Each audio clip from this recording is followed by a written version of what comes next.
Hello everyone, welcome back to the series of scoring 7 plus bands in IELTS. I'm Meena, your IELTS trainer for today.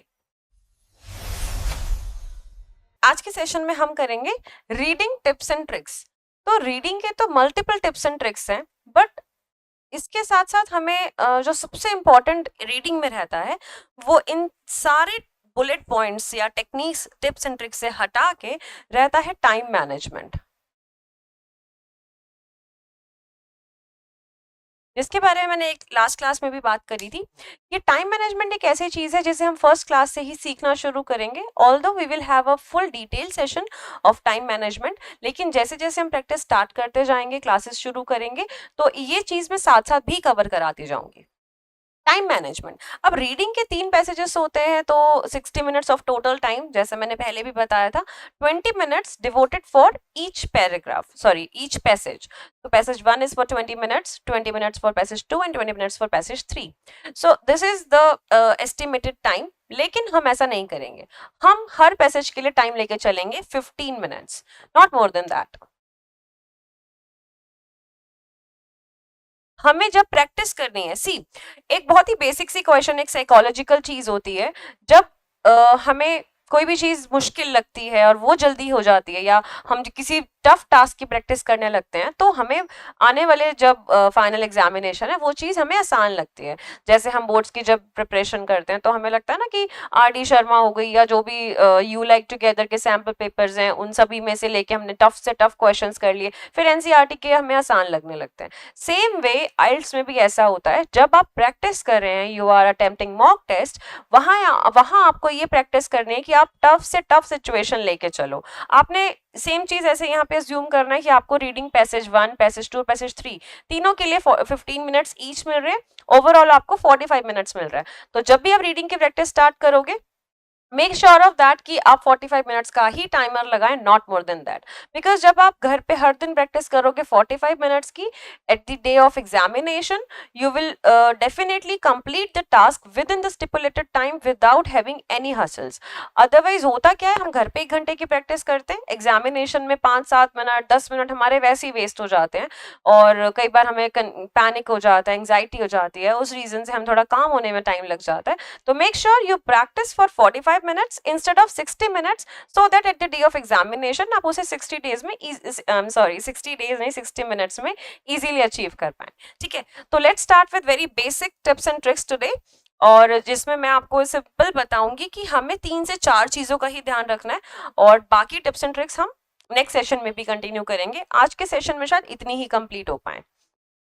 तो सबसे पहली है हमारी move on technique. तो अच्छा, एक बात, सबसे एक क्वेश्चन इंटरेस्टिंग है कि जब कहते हैं ना कि कोई रिलेशनशिप में है, ब्रेकअप हो गया, अब आगे कैसे, रोने लग गए, ये कर लिया, पार्टी कर लिया, है ना, पार्टी सॉन्ग्स भी बनते हैं ब्रेकअप पे, तो उसमें सबसे पहले क्या बोला जाता है? This is very interesting. जब मैं सबको स्टूडेंट्स को सामने भी कराती हूँ, तो इससे उन्हें बहुत अच्छे से समझ में आता है कि हमें मूव ऑन करना लाइफ में बहुत जरूरी है, चाहे फिर वो ब्रेकअप हो या क्वेश्चन हो। ठीक है, तो मूव ऑन टेक्निक हम कैसे अप्लाई करेंगे? हमने क्वेश्चंस अटेम्प्ट करने शुरू करे, क्वेश्चन नंबर 1 से लेके 9 तक इजीली अटेम्प्ट हो गया। अब 10th का आंसर नहीं मिल रहा, बच्चे 10th पे अटक जाते हैं। अब 10th क्वेश्चन को लेके नहीं बैठना यार, जस्ट फील लाइक कि ओके, ये एक लाइफ का ऐसा पार्ट था, जैसे हम लाइफ में भी सोचते हैं, हो गया, let it be, let bygones be bygones. Same way आपको उस 10th क्वेश्चन को छोड़ देना है और आपको 11th पे प्रोसीड करना है। बिकॉज अगर आप अपना 10th क्वेश्चन पे 1.5 मिनट से ज्यादा दे दोगे, तो आप बाकी का जो टाइम मैनेजमेंट है वो पूरा ही हिला दोगे।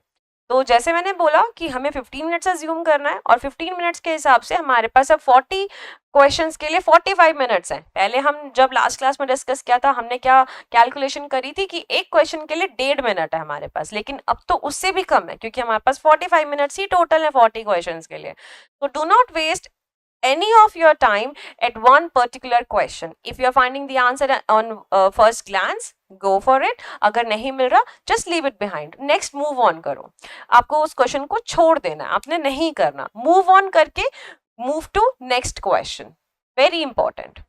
ठीक है, फिर first and last sentence। इस टेक्निक पे बहुत से बच्चे कंफ्यूज रहते हैं और उन्हें समझ नहीं आता कि कई बार होता है ना कि अच्छा, फर्स्ट सेंटेंस पढ़ लिया तो हमें आंसर मिल जाएगा, लास्ट सेंटेंस पढ़ लिया तो हमें आंसर मिल जाएगा। ऐसा नहीं होता। हमें एक जिस्ट लेना होता है एक रीडिंग पैसेज का, हमें उसको समझ के और डिटेल में नहीं जाना, वेरी इंपॉर्टेंट, डिटेल में हमें नहीं समझना पैसेज को। पैसेज आपको सिर्फ इसलिए दिया है क्योंकि जो क्वेश्चंस हैं उसके बेसिस पे आपको उसे आंसर करना है, इसलिए नहीं कि आपको उसको समझ के उसके बारे में किसी से बात करनी है, no not at all. Just give it a glimpse कि आपको कहाँ पे वो कीवर्ड्स मिल रहे हैं, क्योंकि ये दोनों बहुत ही जो ये वाला पॉइंट है फर्स्ट एंड लास्ट सेंटेंस और सिमिलर वर्ड्स या कीवर्ड्स, ये दोनों इंटर रिलेटेड है। आपको फर्स्ट एंड लास्ट सेंटेंस पढ़ के सिमिलर वर्ड्स या कीवर्ड्स निकालने हैं। कुछ बच्चे ये पूछते हैं कि क्वेश्चन पहले पढ़े या पैसेज पहले पढ़े। सेम वे जैसे मैंने आपको लास्ट क्लास में डिफिकल्टी लेवल का बताया था कि डिफिकल्टी लेवल इजी, मॉडरेट या डिफिकल्ट, वो आप अपने हिसाब से एज्यूम करते हो। सेम वेज आपको अपने हिसाब से देखना है कि आपको पहले क्वेश्चन पढ़ के पैसेज पढ़ना आसान लगता है या पहले पैसेज का ग्लिम्स दे के फिर क्वेश्चंस पे आना आसान लगता है। तो इसके लिए दोनों टेक्निक्स ही अच्छी है, इसमें कोई भी कंफ्यूजन मत रखो अपने माइंड में। अगर आपको एक तरीका आसान लग रहा है उसी पे स्टिक रहो, स्विच करने की जरूरत नहीं है, irrespective of any of the one जो आपको बोल रहा है यार ये क्वेश्चन पहले मत पढ़ा कर, पहले पैसेज पढ़ा कर, या पहले पैसेज मत पढ़ क्वेश्चन पर। Don't go for the false claims, आप अपने हिसाब से चलो, सबसे इंपॉर्टेंट वो है, क्योंकि self confidence is the key to score better. आप हमेशा अपने पे विश्वास रखो, whatever you are doing is right. Okay अच्छा, एक चीज और मैं मिस कर गई यहाँ पे लिखना, मूव ऑन के साथ जैसे हमने रिलेशनशिप पे बात करी, सेम वे वो था ना लव एट फर्स्ट साइट,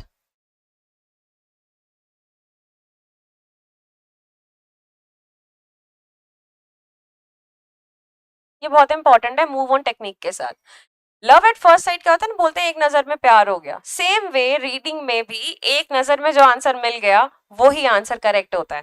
कई बार ये लगता है यार ये आंसर ठीक लग रहा है, अब आगे बढ़ने लगते हैं, ये भी ठीक लग रहा है, सेम क्वेश्चन का क्वेश्चन नंबर 4 का आंसर ढूंढने चले थे, पैराग्राफ नंबर बी में मिल गया, तो वो बी में ही होगा। आपको लग रहा है अब ये सी में भी दिख रहा है, डी में भी दिख रहा है, it's not that. Love at first sight या answer at first glance, both are same. अगर आप कोई भी आंसर ढूंढ रहे हो, आपको एक बार में वो लग रहा है कि यही आंसर मेरे हिसाब से ठीक होगा, तो हमेशा वही ठीक होता है, चाहे आंसर चेक करके देख लेना इस टेक्निक से। ऐसा नहीं है कि आइल्स वही लोग करते हैं जिन्हें, या उनकी कोचिंग वही लेते हैं, या वो जिन्हें इंग्लिश नहीं आती वो सीख रहे हैं, ऐसा नहीं है। You are already good at English, that's why you are attempting for the examination which is in the foreign language and you are applying for the further studies in foreign countries. So definitely your English is not bad, it's just the tips and tricks which you need to work upon. अगर आप English अपने tips and tricks पे काम करें, छोटी छोटी चीजें, बहुत छोटी छोटी, बहुत ही किडिश चीजें भी कई बार लगने लगती हैं एक लेवल पे आके कि अच्छा ये तो बहुत आसान था, ये तो हम पहले ही कर लेते, बट पहले कर लेते बट हमें पता नहीं थी, तो हमें इस चीज का ध्यान रखना है, ठीक है। तो जो आंसर हमें पहले मिल रहा है वही आंसर करेक्ट होता है 90% ऑफ द टाइम। अब फर्स्ट एंड लास्ट सेंटेंस में फर्स्ट सेंटेंस पढ़ के हमें बीच का फटाफट से जिस्ट लेनी है, फिर हमें लास्ट सेंटेंस तक जाना है। जनरली जो एक क्वेश्चन का आंसर आपको कंफर्मेशन के साथ मिलेगा वो लास्ट के सेंटेंसेस में ही मिलेगा। तो मेक श्योर ऑफ दैट कि फर्स्ट सेंटेंस तो पढ़ो पढ़ो अच्छे से, लेकिन डिटेल में नहीं जाना, फिर बीच का पढ़ो, लास्ट में आपको थोड़ा सा ध्यान से पढ़ना है, you will get the answer automatically, ठीक है। अब ये बहुत इंपॉर्टेंट है, ट्रू फॉल्स या नॉट गिवन। इसके साथ मैंने लास्ट क्लास में आपको ध्यान होगा बोला था यस, नो, नॉट गिवन। इसमें कई स्टूडेंट्स कंफ्यूज हो जाते हैं कि मैम ये तो सेम है, इसमें क्या फर्क है। इसमें बहुत बड़ा फर्क है। एक स्टूडेंट के साथ हो चुका है मॉक टेस्ट में ही मेरे साथ, ट्रू फॉल्स के क्वेश्चंस थे और उसने यस नो में आंसर कर दिया। ऑल्दो उसके 5 में से 4 क्वेश्चन सही थे, एक ही गलत था, बट वो चारों भी उसको 0 मिले स्कोर। वाई? बिकॉज पूछा ट्रू फॉल्स जा रहा है, आप येस नो लिख रहे हो, या येस नो पूछा जा रहा है, आप ट्रू फॉल्स लिख रहे हो। मेक श्योर आप क्वेश्चन को पहले अच्छे से पढ़ो, ट्रू फॉल्स पूछा गया है या येस नो पूछा गया है, जो पूछा है आपने सेम वे में ही आंसर करना है। ऑलराइट, तो this is very important true false के इस सिनेरियो में, क्योंकि यहाँ पे बहुत बार होता है सारे आंसर सही होने के बावजूद हमारे आंसर्स गलत हो जाते हैं और हमें समझ नहीं आता कि हमारा बैंड स्कोर क्यों गिरा, ठीक है। तो इसके लिए अब इसके ट्रू फॉल्स के लिए मेन जो टिप इंपॉर्टेंट है दैट इज सीक्वेंस। सीक्वेंस का मतलब क्या है? अगर मान लो मेरे पास क्वेश्चन नंबर 13 से आई एम सॉरी 13 तो एक पैसेज का खत्म हो गया ना, 16 से लेके 21 तक क्वेश्चन दिए हैं ट्रू फॉल्स के। अब और जो मेरे पास पैराग्राफ्स हैं, para A B C D E F, ठीक है, ये क्वेश्चन के मेरे पास पैसेज में पैराग्राफ्स गिवन है और ट्रू फॉल्स के क्वेश्चन है 16 to 21। ये बहुत ध्यान से समझना, मैं फिर से अगर नहीं समझ में आएगा कमेंट्स में बताना, मैं फिर बताऊंगी।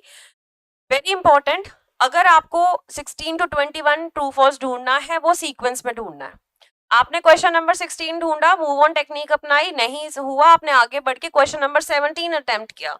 अब क्वेश्चन नंबर 17 आपको मान लीजिए यहाँ मिलता है, 17 यहाँ मिलता है, यानी कि पैराग्राफ नंबर सी में। तो do not look for the answer of 16 question कि आपने सोचा मूव ऑन नहीं करके वापस 16 भी ट्राई कर लेता हूँ, डी में मिल जाए। डी में नहीं मिलेगा, वो सीक्वेंस में होगा। 16 आपको ए और बी में ही मिलेगा। अगर 17 यहाँ मिला है तो 16 यही मिलेगा। सेम वे अगर डी में आपको कुछ नहीं मिला, ई में आपको क्वेश्चन नंबर 18 और 19 मिल गया, तो अब एफ में ही 20 और 21 भी मिलेगा। ये हमेशा सीक्वेंस में चलेंगे, बहुत इंपॉर्टेंट है। स्टूडेंट्स को नहीं पता होता ये टिप एंड ट्रिक, तो वो क्या करते हैं, पजल रहते हैं। अगर 16 का क्वेश्चन मिल गया बी में, 16 का आंसर मिल गया बी में, तो वो 17 के लिए वापस ए से शुरू करते हैं। Do not waste your time. अगर आपको कोई भी आंसर पैराग्राफ नंबर बी में मिल रहा है या ए में मिल रहा है, तो ऐसा नहीं करो कि 16 के लिए भी ए से लेके एफ तक पढ़ा, फिर 17 के लिए भी पूरा पढ़ा। No, don't go for it. अगर आपको एक किसी भी क्वेश्चन का आंसर मिल रहा है बी में या ए में, सी में, कहीं पर भी आके, and you are very sure about the answer, do not look for the whole passage for another question. ठीक है, तो यहाँ पे आपका बहुत टाइम सेव हो जाता है, जो स्टूडेंट्स ऑलरेडी वेस्ट करना शुरू कर देते हैं। ठीक है, इसके अलावा ओनली, इफ, कंपैरिजन, ये सारे हम नेक्स्ट क्लास के लिए छोड़ते हैं। ये बहुत इंपॉर्टेंट है, थोड़ा लंबा हो जाएगा आज के लिए टॉपिक। ये वर्ड्स यूज होने पे कहाँ पे हमें आंसर मिलेगा वो मैं आपको नेक्स्ट सेशन में बताऊंगी। तब तक के लिए सब्सक्राइब एंड फॉलो।